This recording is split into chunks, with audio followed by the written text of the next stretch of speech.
Hello, my name is Kaylyn, and today I want to tell you about the unsolved true crime case of Molly Bish. But before we get into that, it's been a minute. Hello, I'm back. I know. Also, I have a microphone now. I'm sorry if it's really obtrusive. I'm trying to find a better way of doing this. It's just trial and error at this point, so I'm really sorry if it's just like, So yeah, I took a 5-week vacation. That's where I've been. Now I'm home. Also, I've been working full time since I got back. Yay! Money. It's been a minute since I've been on camera, so I'm trying to get back into the groove of things. For the beginning of the video, like I did in my last one, I want to show you the bev that I've got today. We'll do a bev every video, probably, because I always need a bev. Who doesn't like a bev? So today I have the Orange Kiss Alani. The only bad thing is that, if I put the microphone down, you can't hear anything.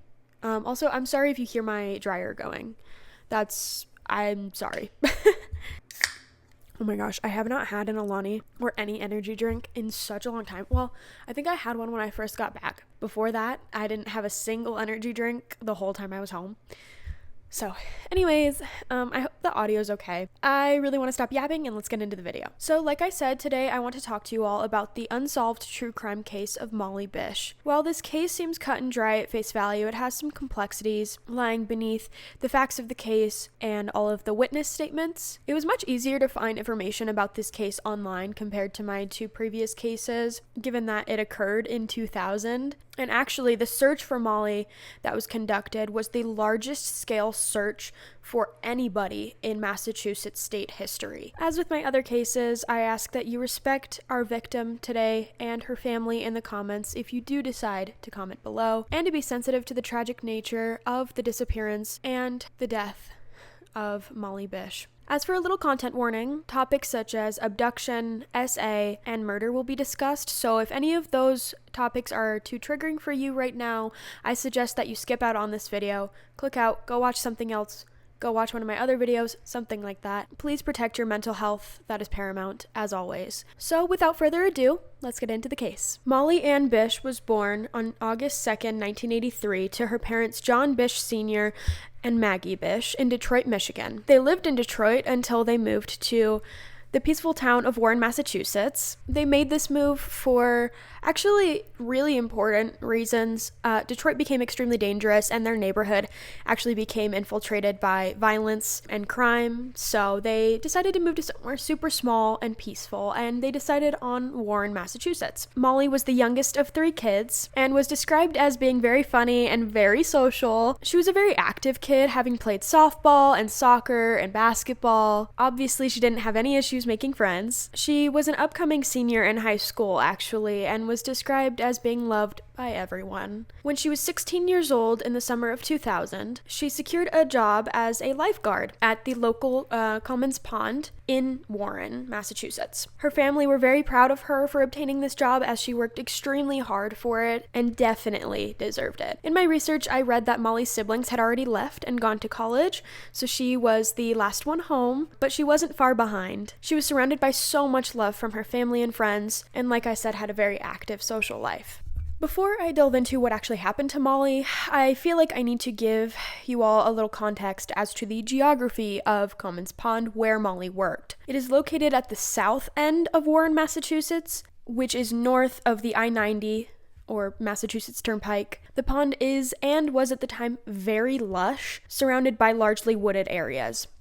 There is also a cemetery on the other side of the pond that is connected to the pond via a path through the woods. It's unclear how far away Molly's new work was from her family home. On June 26th in the year 2000, Maggie drove Molly to work at the pond and parked in the designated parking lot nearby. As they parked the car, Maggie noticed a man sitting in a white vehicle next to them. He was smoking in his car and did not acknowledge Maggie or Molly, even though they just parked the car right next to him. This understandably made Maggie pretty uneasy, so she decided to walk Molly all the way down to her lifeguard post at the beach. Still feeling kind of uncomfortable, she decided to wait with Molly for a little bit. She waited with her daughter for a while before returning to the parking lot, where she expected the car and the man to be gone. However, when she returned, the man was still sitting in his car, so in an attempt to scare him off, she made eye contact with him and kind of stared him down, but this did not work. So she waited for him to leave before she herself left the area to go home.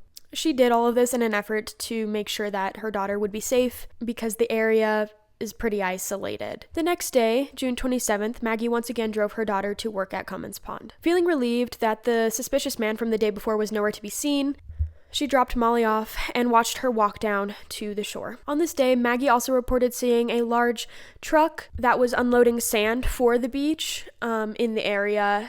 Because she saw these men unloading the sand, she felt as though Molly would be safer because there were people around. So Maggie left the pond and returned home. This would be the last time that she would see Molly alive. So let's get into the investigation. Later that day, after Maggie returned home, she received a phone call from local police who told her that there had not been a lifeguard at the post all day. Not only that, but all of Molly's belongings had been left at her lifeguard post. Hearing this concerning news, Maggie rushed down to Cummins Pond, where she found exactly what the police had described. Molly's sandals, lunch, first aid kit, purse, two-way police radio, and her chair were all sitting on the shore of the beach, completely untouched. Molly herself was nowhere to be found. Local police began investigating immediately and quickly focused on the suspicious man that Maggie had seen the day before at the pond. They produced a composite sketch of the man, which was then used to ask the men unloading the sand from the truck if they had seen him recently in the area, I guess. And the workers claimed that they had in fact seen the man actually